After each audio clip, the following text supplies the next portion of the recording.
आपण पाहताय प्राध्यापक डॉक्टर मच्छिंद्र सत्य यांचे लोकसंवाद न्यूज. सत्य जे तुमच्या समोर. देश हादरवून टाकणाऱ्या नीट पेपर फुटी प्रकरणात आतापर्यंतची सर्वात मोठी कारवाई झाली आहे.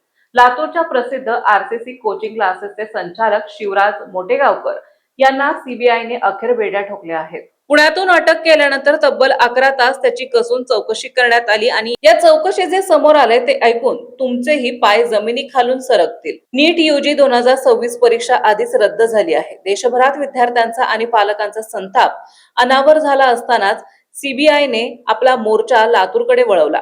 तपासात समोर आलेली धक्कादायक माहिती अशी 23 एप्रिल 2026 रोजी म्हणजेच परीक्षा होण्यापूर्वीच मोटेगावकरांच्या हातात नीटची प्रश्नपत्रिका आणि उत्तरं पडली होती.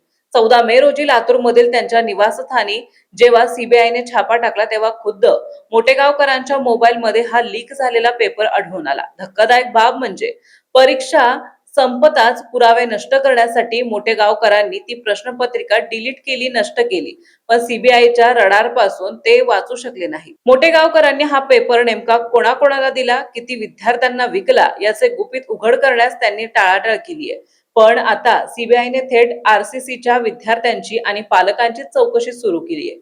गेल्या काही तासांपासून अनेक पालक आपल्या मुलांसह सीबीआय कार्यालयात चक्रा मारत आहेत. ज्या क्लासेसमधून हजारो डॉक्टर घडले त्याच क्लासेसच्या संचालकाने लाखो विद्यार्थ्यांच्या भविष्याचा सौदा केल्याचा संशय आता व्यक्त होतोय.